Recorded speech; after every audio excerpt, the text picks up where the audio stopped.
conjunto. Es un paciente, para nosotros, es tratado siempre de manera integral.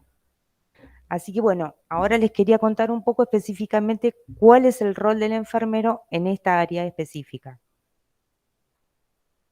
Obviamente, yo quería contarles quién fue la pionera. Cicely Saunders fue la pionera de cuidados paliativos allá por los años 70. Es muy particular la historia de esta persona, de esta médica, porque ella primero fue enfermera. Como vio que no le alcanzaba los conocimientos para trabajar sobre cuidados paliativos y sobre el tratamiento del dolor, se recibe de trabajadora social.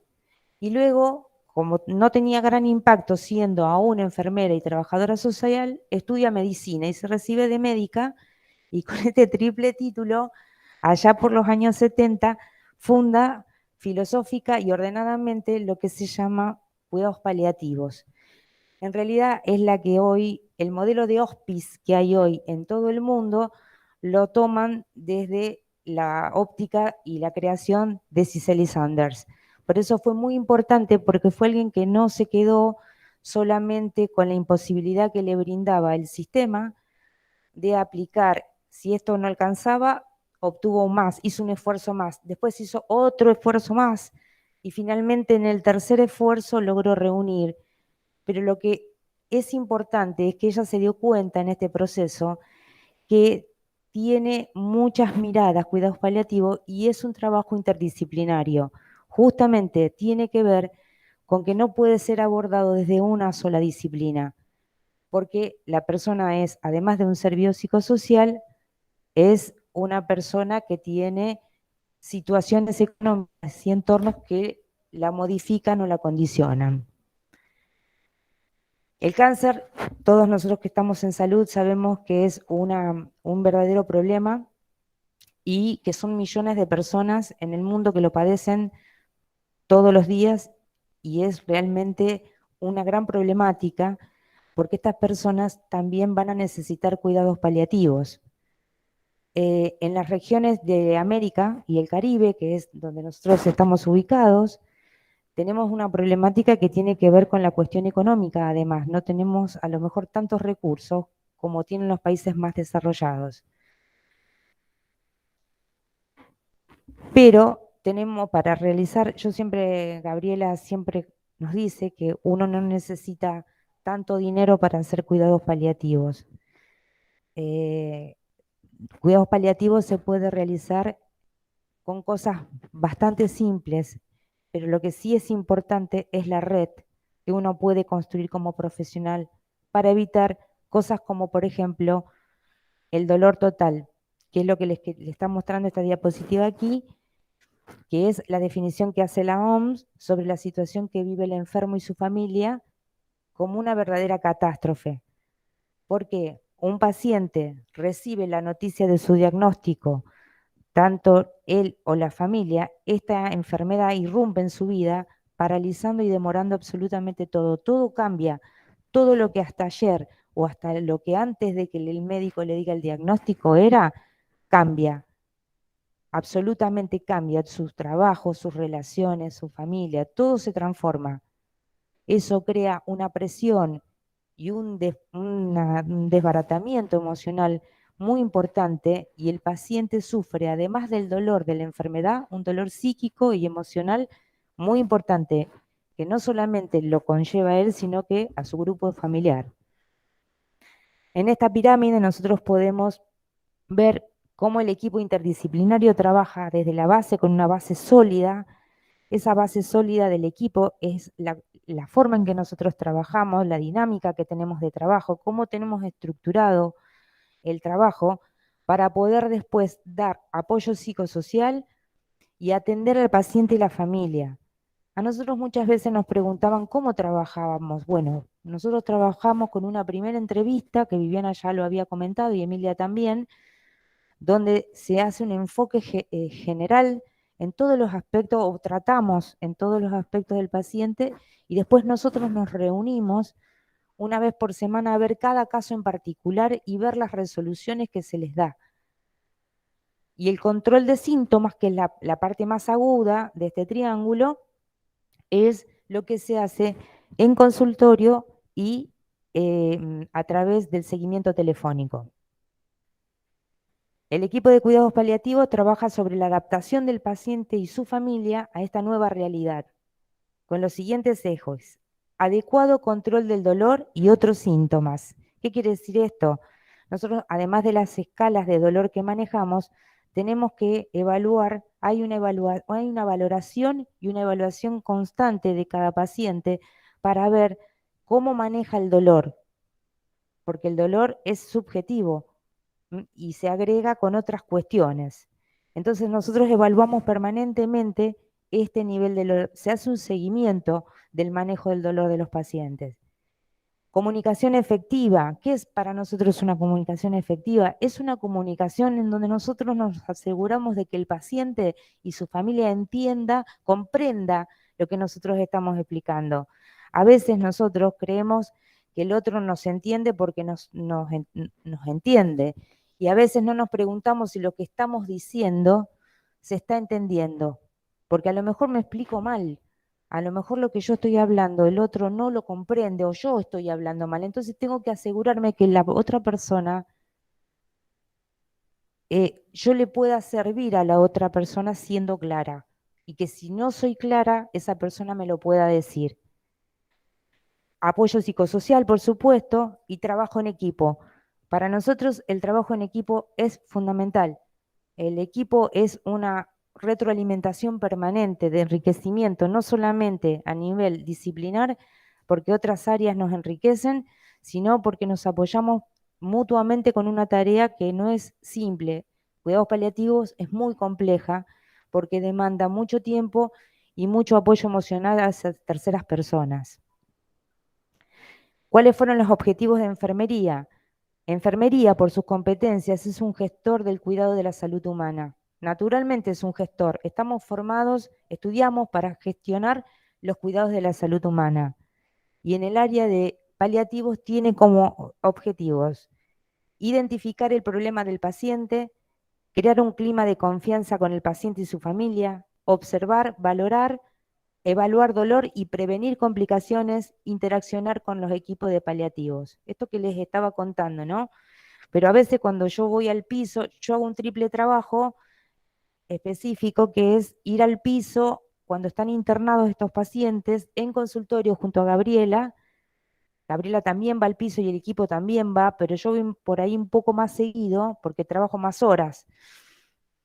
Y trato de identificar los problemas que tiene el paciente de todo tipo y después lo comunico con el equipo. Algunos son de mi área, otros son del área de Gabriela, otros son del área de Emilia, y todos esos problemas son derivados a cada uno de los profesionales. Por eso se habla de interacción. En cuanto a evaluar el dolor y prevenir complicaciones cuando los pacientes están por ir de alta, nosotros lo que hacemos es que comprenda, que nosotros podamos explicar claramente cómo debe tomar esa medicación. Si entiende esa forma de dar y si no, adaptamos alguna forma que el paciente pueda, le pueda ser cómoda. Nosotros tenemos pacientes analfabetos, entonces tenemos que adaptar algunas medidas para que el paciente por casilleros de colores, por cajitas, identifique, tiene bien identificados sus medicamentos. La confianza, por supuesto, que es fundamental y el paciente y la familia tiene que sentir que nosotros somos un lugar de confianza, un espacio donde pueda contarnos qué es lo que le pasa y cuáles son los problemas que tiene. La función educativa, bueno, la función educativa en mi caso como enfermera es intercambiar saberes y experiencia con los pacientes y familiares y los cuidadores. Los cuidadores, nosotros siempre determinamos lo que es un cuidador principal. El cuidador, la persona, a veces son las nueras o los yernos o a veces un hijo el que se va a hacer cargo de esa persona. Esa persona para nosotros es un cuidador principal. Se educa al paciente, se educa al cuidador principal y cómo adaptarlas a las nuevas realidades. Hay muchísimas realidades que tiene el paciente paliativo que aparecen en su vida y tienen que adaptarse. Un ejemplo claro es pacientes ostomizados, por ejemplo, que tiene su dinámica diaria cambia y hay que poder acompañarlo en la adaptación. ¿Cuáles son las competencias? De enfermería se une al equipo interdisciplinario de cuidados paliativos en noviembre del 2020 y comienza a desarrollar sus competencias en seguimiento y evolución en domicilio. Nos preocupaba a nosotros como equipo, una de las grandes preocupaciones que teníamos era saber qué pasaba con el paciente después que se iba. Como que lo perdíamos, no teníamos un seguimiento, qué había pasado con ese paciente, si el tratamiento que le habían dado había funcionado, si la analgesia que se había dado le servía, qué otras complicaciones aparecían. No sabíamos qué pasaba con el paciente y a veces simplemente se desvanecían en el sistema. Entonces se nos ocurrió que teníamos que poder hacer un seguimiento más exhaustivo y manejar asertivamente de alguna forma el tema del dolor. ¿Cuáles eran las problemáticas más frecuentes que encontramos? Bueno, la dificultad para la comprensión de la lectoescritura profesional. A veces el médico le dejaba las indicaciones hechas en la receta y el paciente no entiende la letra. Y al paciente, muchos colegas van a coincidir con esto, es que le da mucha vergüenza preguntarle al médico que le aclare, porque le da vergüenza, como que no entiende. Entonces se queda con esa mala interpretación y a veces interpreta no solo la medicación, malinterpreta no solo la medicación, sino la cantidad y la dosis. La confusión en la administración de dosis entre medicamentos, esto que le decía, no entiende bien cuál es, no comprende bien porque no es su campo, no es porque tenga un déficit, sino porque no, directamente no es su campo. Y temor a preguntar o dudas. Las creencias o mitos sobre el uso de opioides, este era otro tema. Cuando se empezaba a hablar del uso del clorhidrato de morfina, mucha gente se acercaba diciendo, ¿y cómo puede ser que me vas a dar un medicamento tan complicado, tan comprometido? Había todo un mito en torno al clorhidrato de morfina y bueno, se lo fue desmistificando, se fue trabajando ese tema y los pacientes ahora están mucho más tranquilos. Y tampoco es un estigma ahora para ellos decir que toman morfina. La ausencia del cuidador principal era un tema muy importante y todavía lo seguimos teniendo. Son aquellos pacientes que están internados, enfermería lo sabe muy bien. Son esos pacientes que a veces pasan en la sala meses y meses porque no aparece un responsable o no tiene a nadie o es de otra parte, de otra provincia y está alejado. Pasó mucho en la época de la pandemia también. Mucha problemática intrafamiliar, nadie se quiere hacer cargo, no se pueden hacer cargo. Hay veces que no es que no se quieren, a veces no se puede.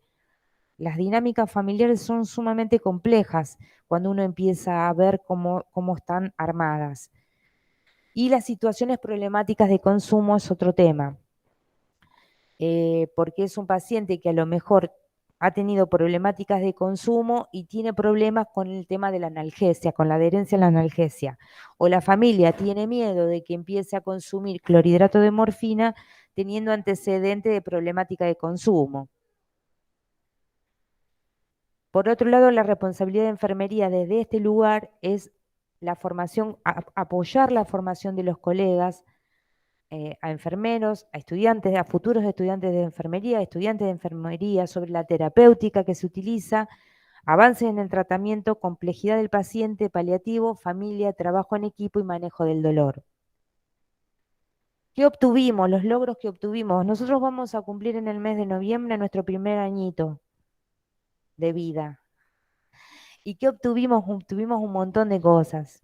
Obtuvimos el apoyo institucional, el reconocimiento de pares, el reconocimiento de los equipos tratantes, el reconocimiento de lugares que yo estoy muy agradecida porque al hospital no solamente lo forma la parte médica y no médica, sino que también hemos recibido el apoyo de gente como servicios generales que nos ha ayudado un montón a obtener cosas básicas en las que no podríamos haber trabajado en medio de la pandemia, la gente del laboratorio, la gente de kinesio, obviamente el gran reconocimiento para todos los enfermeros y jefes de enfermeros que han entendido rápidamente cuál era nuestra función y han apoyado permanentemente nuestro trabajo. Obtuvimos una línea de teléfono móvil y una tablet. No teníamos para una computadora, pero sí una tablet que nos ayuda un montón. y con esas dos formas de comunicación nosotros tenemos una interacción con los pacientes de manera permanente. Para los pacientes fue un logro inmenso tener una línea de WhatsApp donde ellos, por ejemplo, desde un pueblo pueden hacer una videollamada, donde ellos saben que escriben un mensaje y nosotros los vamos a leer. Tienen un horario, ¿eh? No es una situación, nosotros no somos un servicio de emergencia, pero sí tienen un horario donde ellos pueden escribir y si no escriben, nosotros al otro día inmediatamente, en el horario de las 7 a las 13 les respondemos. Tiene más de nuestros teléfonos, bueno, recibimos desde el 2020 hasta el momento más de 300 llamadas, 360 llamadas telefónicas que fueron de resolución efectiva. Nuestro móvil posee más de 140 contactos entre pacientes, familiares, servicios del hospital y centros de salud. Y se realizan a diario mensajerías de WhatsApp, videollamadas a aquellos pacientes de localidades alejadas. ¿Cuáles son las funciones para nosotros generales en cuidados paliativos? La atención conjunta con el equipo, que es lo que hacemos, detección y problemática de pacientes internados, seguimiento y orientación telefónica, agilizamos la internación de pacientes con la colaboración de coordinación médica, cuidados progresivos, guardia general y jefes de enfermería. Nosotros logramos poder hacer esos enlaces dentro del hospital. Intramuro se logró hacer todo esto y extramuro también se logró gracias al trabajo incansable de Vivi Pardo, que tiene todos los números de todos los centros de salud y que hemos hecho una relación sumamente amigable y colaborativa.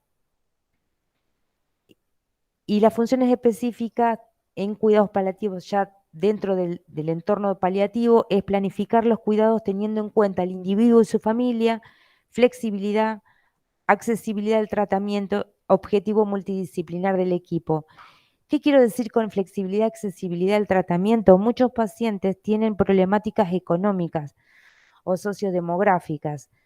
A veces no tienen dinero para venir, a veces no tienen el lugar para recuperarse cuando han sido sometidos a algún tipo de tratamiento de cirugía. Entonces nosotros logramos a través de todos los dispositivos que tiene el Hospital Provincial de adaptar esas situaciones para que la recuperación del paciente sea efectiva. Control de síntomas y evolución de la enfermedad, facilitar los procesos de adaptación a nuevas realidades.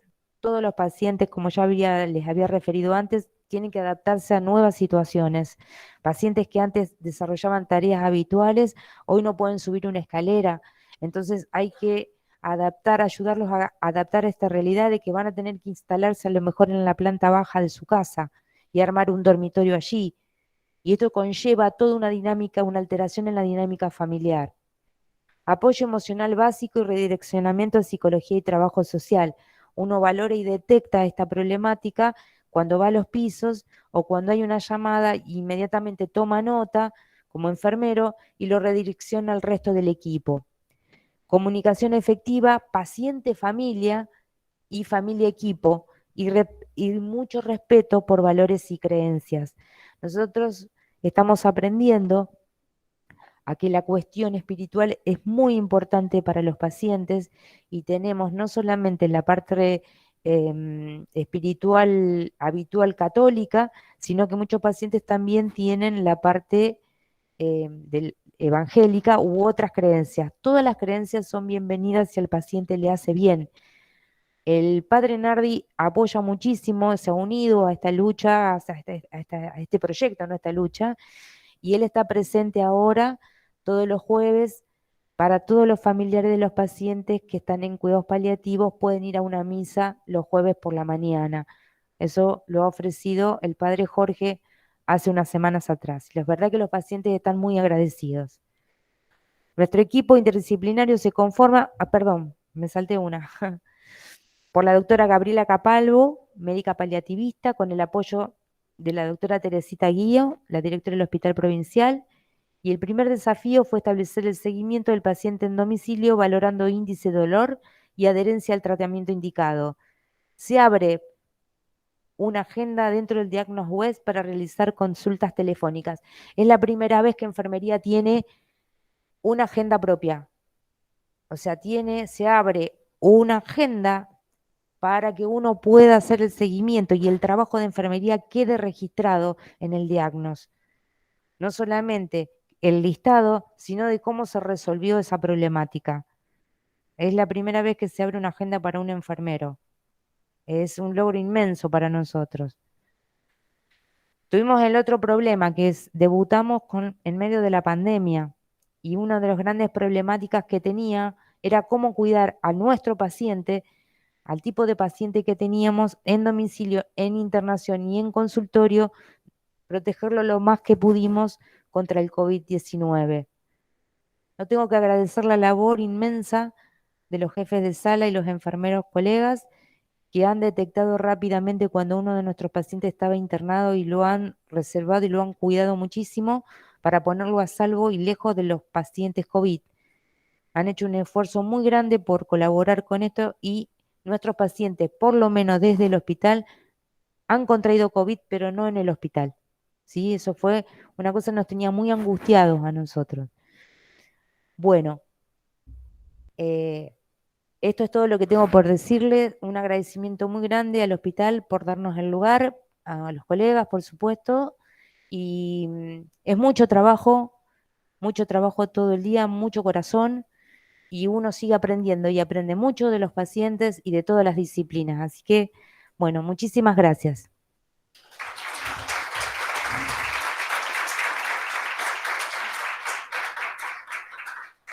Bueno, Ruth, muchas gracias por la presentación. Quería consultarle si alguno quiere hacer algún aporte o pregunta para pasarles. Bárbara.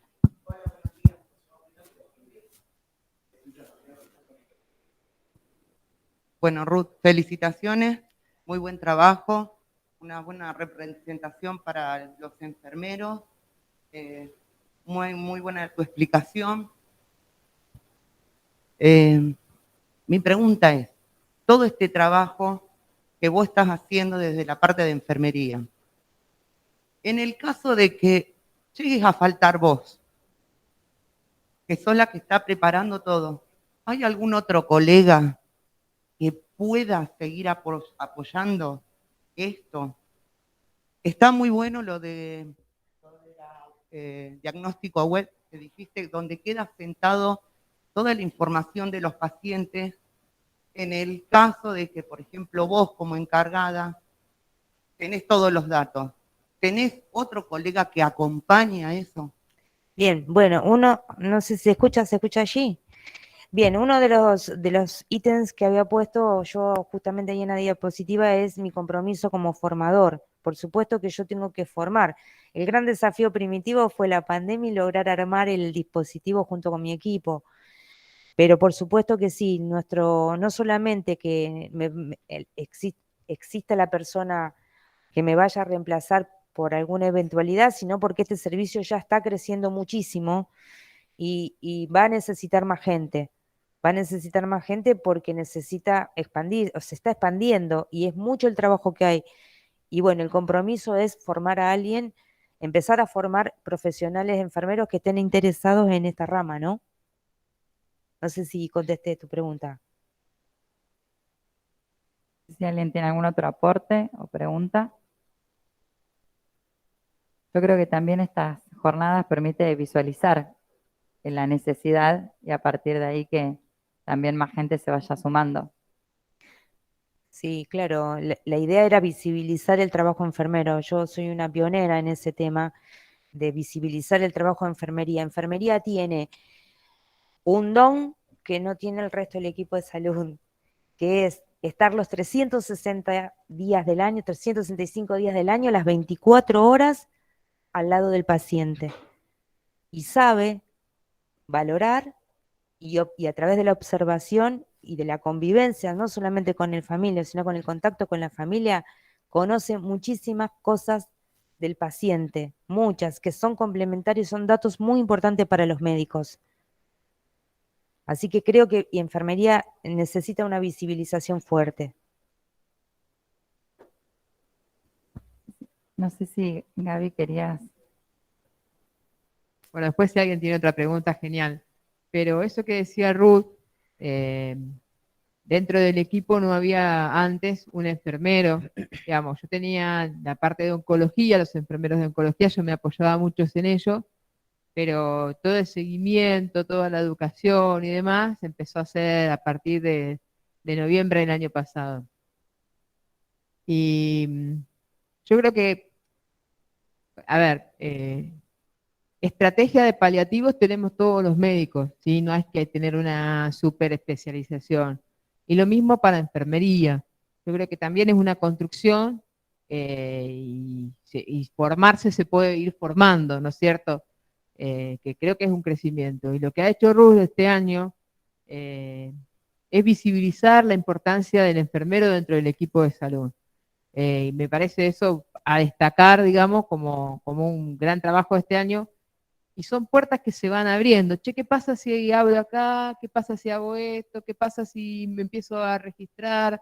Pero y entonces, ahora lo estoy llamando, pero ¿y a dónde registro esto que hice? Que hablamos con vos, que le aumentamos la medicación o que le bajamos.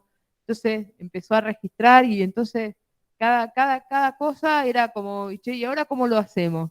¿No? Porque estábamos haciendo por primera vez. Entonces, puede no ser lo mejor, pero bueno, es una construcción que nos fue llevando este tiempo.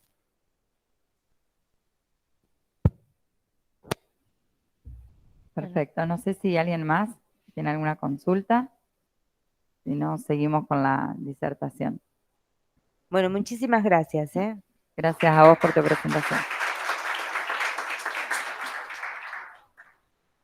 Bueno, mientras les recuerdo que al finalizar la jornada pueden descargar el certificado de asistencia a la página de gestión del conocimiento que pertenece al Ministerio de Santa Fe. Esto a partir de la próxima semana.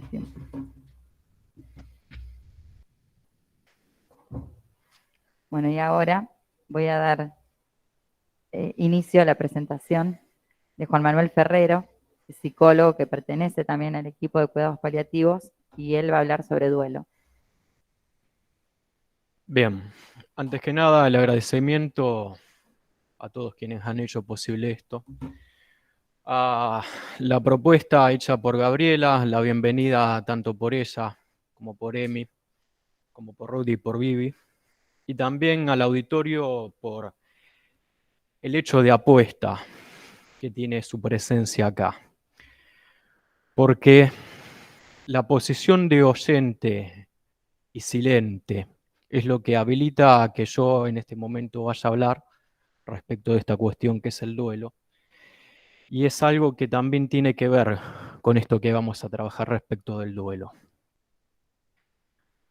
Porque es una apuesta, no a que yo vaya a decir algo interesante, porque en ese caso estarían errados, sino al hecho, el simple hecho de que yo vaya a decir algo. Entonces lo que les vengo a proponer para comenzar con esta disertación es que nos preguntemos qué es lo que es el duelo. Y mediante esta pregunta se me ocurren que existen dos vías para comenzar su abordaje, que una es la vía etimológica y la otra la vía fenomenológica. Por la vía etimológica entendemos qué es lo que significa duelo en su origen, en su raíz etimológica, que de una manera inesperada nos va a terminar introduciendo en el ámbito de la clínica. Por la vía fenomenológica, esto sin duda nos mete ya de lleno en la clínica, porque es cómo se nos presenta a nosotros en tanto tratantes. Vamos a comenzar por lo que es la vía etimológica.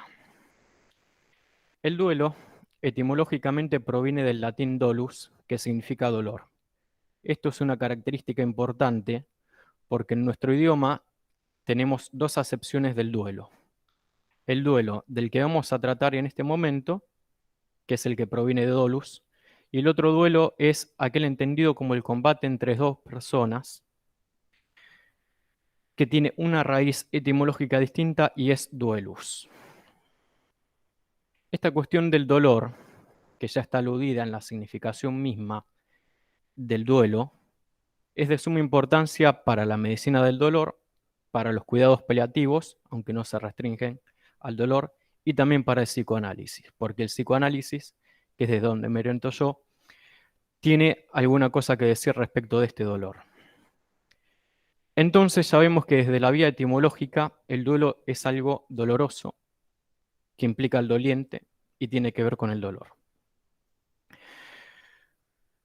Ahora bien, ¿de qué se trata ese dolor? ¿Cómo es que nosotros podemos decir que el duelo trata de un dolor?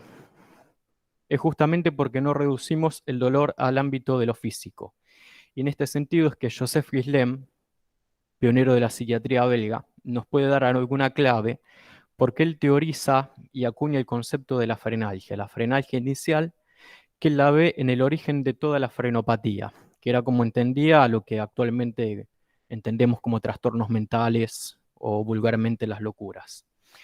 Y él, en las lecciones orales sobre las frenopatías de 1852, nos define a esta frenalgia, este dolor psíquico, como un dolor moral equivalente al dolor físico de otras enfermedades, pero a su vez distinto porque no tiene que ver con lo físico. Y del mismo modo es algo que va a provocar respuesta. Muy bien. Esto es importante porque es la primera vez en la historia de la literatura médica en la cual aparece un dolor equivalente al físico, pero sin ser físico, y que es este dolor psíquico. Este antecedente, así con algo que ya ha traído a colación Ruth, es lo que va a permitir que en 1964 en el Prescriber Journal, en un artículo, Cicely Saunders presente el dolor total, que ella en ese artículo lo entiende como sintomatología física, distrés mental, problemas sociales y emocionales, de los cuales dice que el más difícil de tratar es el distrés mental. Al tener esto en cuenta, ¿no vemos allí la necesidad del abordaje interdisciplinario en cuidados paliativos para abordar esta complejidad que está implícita en el dolor total del que habla Saunders? Ahora pasamos a lo que es la vía fenomenológica.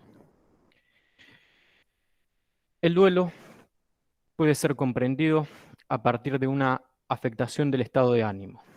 Según la psiquiatría, el estado de ánimo se define, como prácticamente todas las cosas en la medicina, a partir de un valor entendido como normal, que el estado de ánimo normal la psiquiatría lo denomina eutimia.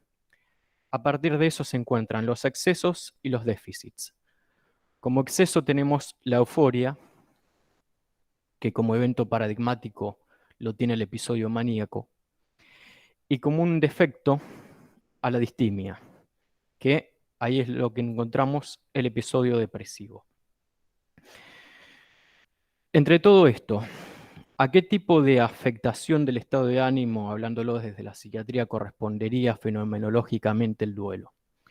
Correspondería al estado de ánimo distímico, por lo que aparecen semejanzas ahí con lo que vendría a ser el episodio depresivo. Esto implica una dificultad para el diagnóstico diferencial que está consignado en la literatura. En el DSM-5, que es el trastorno diagnóstico y estadístico el manual diagnóstico y estadístico de los trastornos mentales, en el cual se basa la psiquiatría actualmente para hacer los diagnósticos, se haya consignado a pie de nota que es importante hacer el diagnóstico diferencial al momento de hacer un diagnóstico respecto de trastorno depresivo mayor, entre trastorno depresivo mayor y duelo. Y también es algo que aparece en la letra freudiana, porque justamente al momento de abordar en su texto paradigmático Freud al duelo, lo hace a partir de la melancolía y a la melancolía a partir del duelo. En este caso tomamos melancolía como algo semejante, sinónimo de la depresión y del trastorno depresivo mayor, porque era el nombre que tenía hasta 1904, cuando Adolf Meyer propone un cambio de que se deje de llamar melancolía y se pase a llamar depresión. Pero viene a ser lo mismo, dado que 8 de los 9 criterios diagnósticos del trastorno depresivo mayor son los mismos que Kraepelin apunta para la melancolía. Aquí lo que les presento es un cuadro comparativo entre duelo y melancolía que nos ofrece Freud en ese texto. Tenemos por un lado reacción frente a la pérdida, tanto en el duelo como la melancolía. Del lado del duelo dice talante dolido. Del lado de la melancolía, desazón profundamente dolida. ¿Cuál vendría a ser la diferencia entre un talante dolido y una desazón profundamente dolida? Pérdida de interés por el mundo exterior, cancelación del interés por el mundo exterior. ¿Cuál es la diferencia entre una pérdida y una cancelación? Pérdida de la capacidad de escoger un objeto en reemplazo, pérdida de capacidad de amar, que quienes están empañados ya del psicoanálisis saben que vendría a ser la misma cosa. Extrañamiento de cualquier trabajo que no tenga que ver con la memoria del llorado, inhibición de toda productividad. Inhibición y angostamiento del yo rebajan el sentimiento del sí mismo. Acá al fin uno diría, bueno, hay una diferencia porque Freud alude el duelo a algo que le acontece al yo, mientras que la melancolía vendría a ser del sí mismo. Pero si uno aborda la letra freudiana en su idioma original, se encuentra que el yo, das Ich, es una cosa, y para hablar del sí mismo vendría a ser específicamente das Selbst.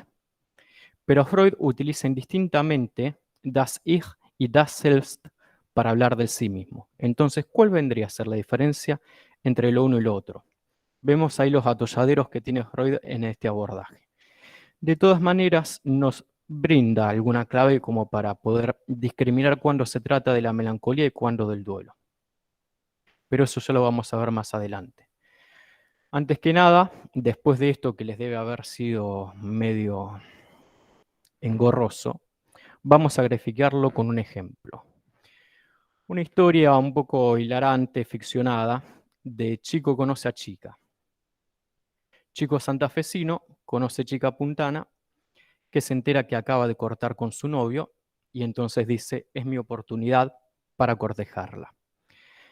Como era orgullosamente litoraleño, la lleva a pasear por el Paraná. El tema es que en ese momento, la chica, al ver el río, lo que le dice, esto me recuerda a Piedras Blancas en San Luis, donde yo me iba los fines de semana con mi novio. El chico desesperado en ese momento le dice, bueno, miremos al cielo para que pienses en otra cosa, que no pienses en el río. Y la chica le dice, mi novio también miraba cosas. ¿Qué es lo que vemos en esta anécdota?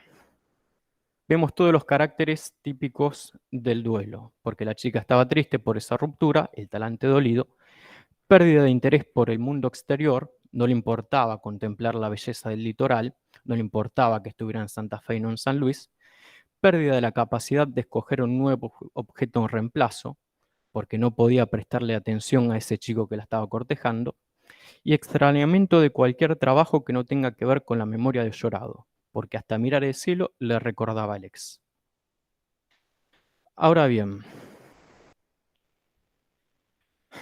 ¿cómo es que se puede distinguir el duelo y la melancolía en la clínica? La clave freudiana que estábamos anticipando tiene que ver con una pregunta, y es la de qué es lo que se pierde. En este texto nos dice que mientras el doliente, quien está atravesando el duelo, puede decir qué ha perdido, puede tejer una historia de respecto, el melancólico no. O si puede decirlo, no sabe qué es lo que ha perdido en su pérdida. Dejamos esta pregunta en suspenso y la vamos a llevar prácticamente hasta el final. ¿Qué es lo que se pierde? Una cuestión que despierta algunos debates porque algunos dicen que solamente se pueden perder cosas concretas. Freud nos dice que pueden ser incluso abstracciones, como la patria, la libertad y un ideal.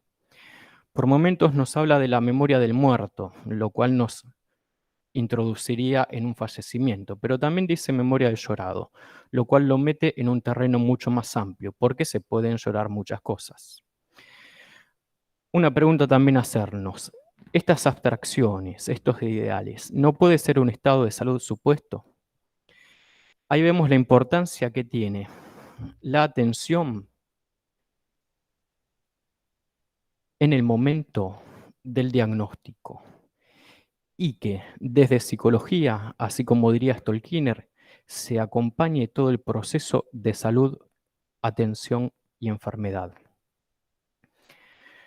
¿Qué es lo que se pierde? De esta manera, lo que vemos es que es algo, una pregunta clave para resolver el diferencial. Pero a su vez, es una indicación terapéutica el hacer la pregunta ¿qué se pierde? Porque al abrir el interrogante de qué es lo que se pierde, lo que hacemos es cederle la palabra al sujeto para que nos nombre su pérdida. Así permitimos que escriba su historia y esto es justamente lo que Lacan nos dice en el seminario 1 cuando nos da una de sus definiciones de fin de análisis, que él en ese momento dice que el interés, la esencia, el fundamento, la dimensión propia del análisis es la reintegración por parte del sujeto de su historia. Es escribirla, es armar un algo con eso, que empiece a transitar la palabra. Este trabajo, entonces, si vemos que es una de las definiciones de fin de análisis, escribir una historia y que nosotros lo estamos haciendo a partir del duelo, nos empieza a asemejar lo que es el trabajo del análisis con el trabajo del duelo, que en alemán el trabajo del duelo es die Treuearbeit. ¿En qué consiste el trabajo de duelo? Es un trabajo, como bien lo indica, es trabajoso, no es sencillo. En alemán, Arbeit no solamente significa trabajo, sino que sus otras acepciones son esfuerzo y sacrificio. Por lo cual, de esta manera se comprende mucho mejor qué es lo que quería decir esa ominosa frase de Arbeit macht frei.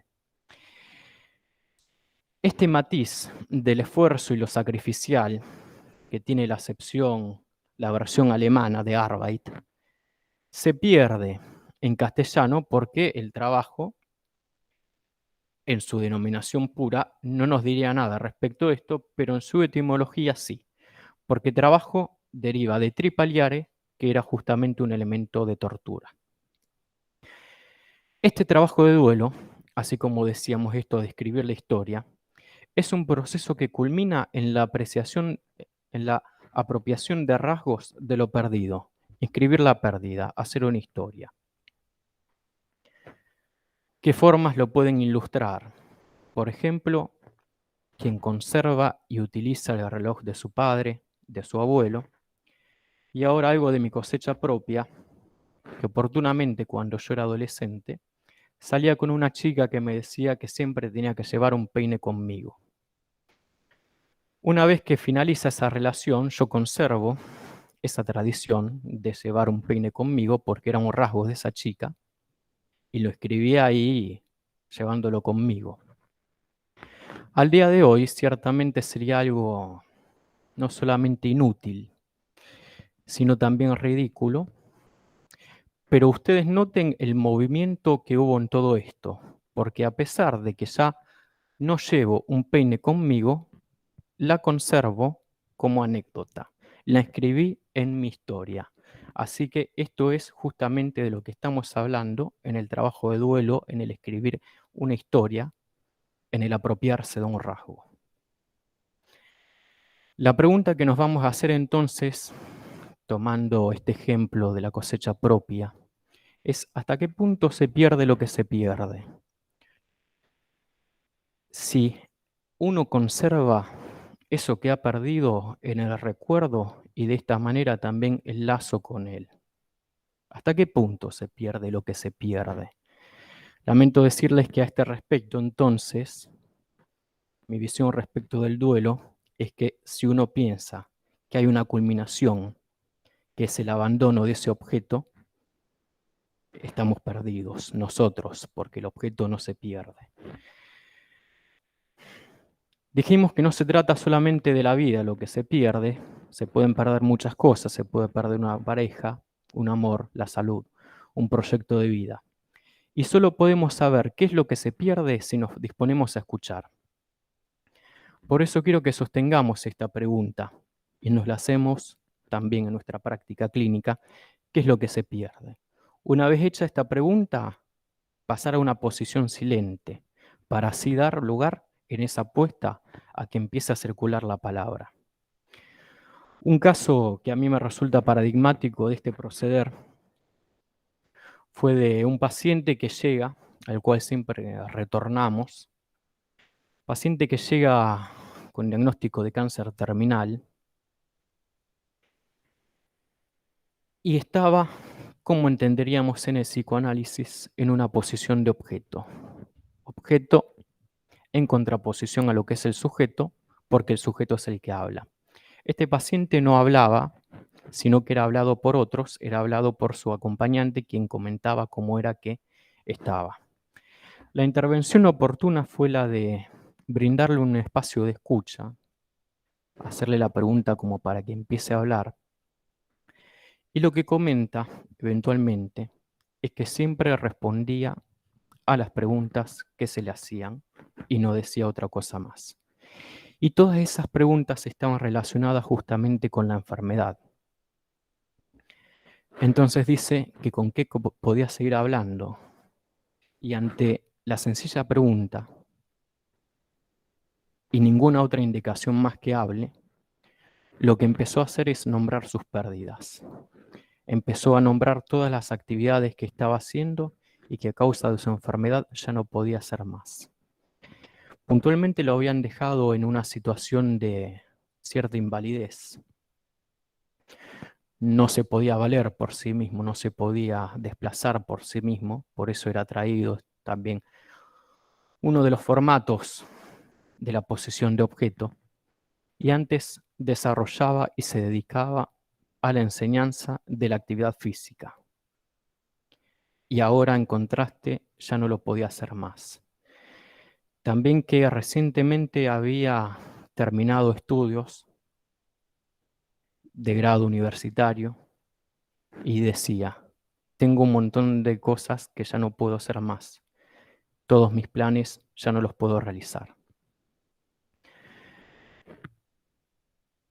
Pero además de este trabajo que se hace con el paciente que se trata, también tenemos que hacernos cargo y cuidar lo que a nosotros nos acontece en tanto tratantes. Que a lo largo de todas estas jornadas que venimos desarrollando es algo que nosotros preveíamos que podía llegar a acontecer en la preparación, y después nos terminamos encontrando con que efectivamente eso terminó saliendo a la luz. Lo que pasó fue que gracias a este espacio, la lectura que hago yo, empezó a circular la palabra, se empezó a formalizar ahí una demanda, a partir de esta pregunta que decíamos de quién cuida al cuidador, quién nos cuida a nosotros como profesionales tratantes. Por eso la indicación es la del espacio propio de cada uno y también el espacio propio de la reflexión sobre la práctica de los equipos tratantes, porque eso termina afectando a nuestra práctica, a cómo atendemos a los pacientes. A este respecto quisiera recordar, como para graficar, lo que es una anécdota del Talmud, que la retoma Jacques Lacan y también de la que habla Gloria Leff en Juntos en la Chimenea. Un hombre quiere aprender el Talmud, se acerca al rabino y le dice justamente, quiero aprender el Talmud. El rabino le dice, para aprender el Talmud, antes debes responder correctamente la siguiente pregunta. Dos hombres entran juntos en una chimenea. Al salir de ella, ¿cuál de los dos se va a lavar la cara? ¿Isaac o Abraham? Quien quiere aprender el Talmud le dice primero Isaac. El rabino le dice que no. Le dice entonces a Abraham. El rabino le dice que no.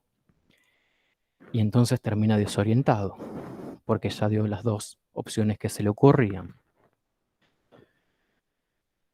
Y dice, ¿cuál es la respuesta correcta? El rabino le dice que es una pregunta tonta, ¿cuál de los dos debe ir primero a lavarse la cara? Porque si dos hombres han entrado juntos en una chimenea, los dos se deben lavar la cara. La chimenea es la práctica clínica. Dos hombres entran en ella, los dos salen tiznados. Nosotros también somos afectados o podemos afectar por nuestra propia fantasmática, por nuestra propia historia subjetiva, por las pérdidas que hemos atravesado todos, el tratamiento que le dispensamos a un sujeto. Muchas gracias.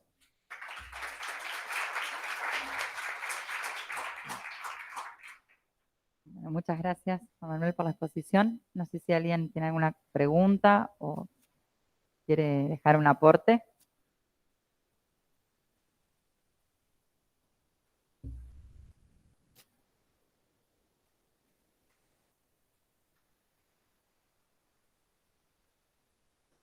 Acá no tengo ninguna pregunta, digamos, de la gente que está conectada. Ahí va.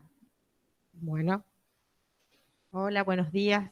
Excelente Buenos días. exposición, muy acorde al momento, a la temática y también esto de cómo los dos salen tiznados. Es lo que hemos visto el año pasado, salió a la luz básicamente con el COVID y anteriormente no se hablaba, excepto en los equipos de paliativa, el hecho de que el médico también tenía que cuidarse, la fatiga por compasión a la cual estamos expuestos continuamente y cómo la mirada de la medicina con respecto al médico tendría que cambiar con respecto a esto de cómo me cuido. El autocuidado es muy importante y en esto voy a nombrar a Ruth. Ruth, cuando vos hablaste también enfermería, es un apoyo muy grande con el tema autocuidado y también es un equipo que tenemos que aprender a cuidar mucho. Muchas gracias. Gracias por el comentario. Efectivamente, el médico también es un sujeto.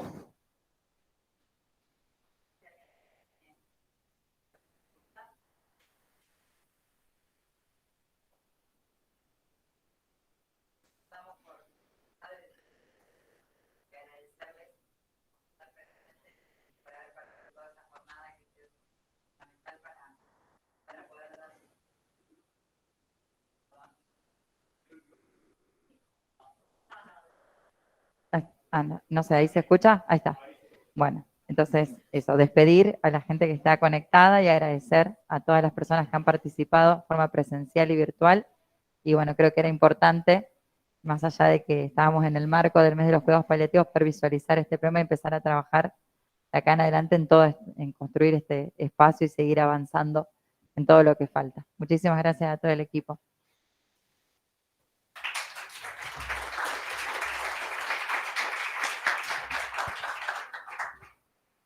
Bueno, como equipo todavía tenemos una cosita más. Primero le vamos a hacer una invitación al copetín que vamos a hacer ahora cuando terminemos. Como verán, está decorado el salón